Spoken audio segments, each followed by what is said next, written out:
Well, we've really done it this time. We may have opened Pandora's box with this one. We've added a living wall to a niche. Yes, you heard that correctly. Let's get to work. This could take a while. And it did. It did take a while. Because there's a lot of work that goes into tiling a niche, whether you do it with a living wall or without one. But if you do choose to add a living wall, well, you're in for a bumpy ride.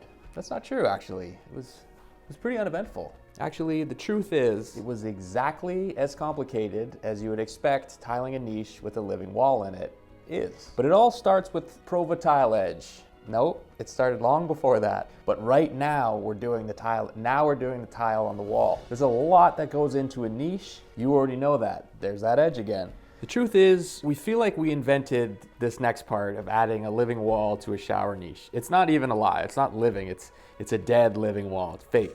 I'm a gardener, so I know what I'm doing. I'm trying this at home. The truth is, we're scared to find out that we didn't invent this. We don't want to look.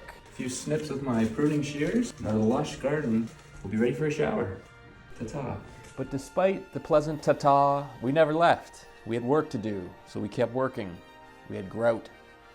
And then we had to clean, a lot of cleaning. But it was all worth it, because in the end, we were left with this. Whoa. You've never seen that before, let's be honest. Please be honest with us. Have you seen this before? Please tell us.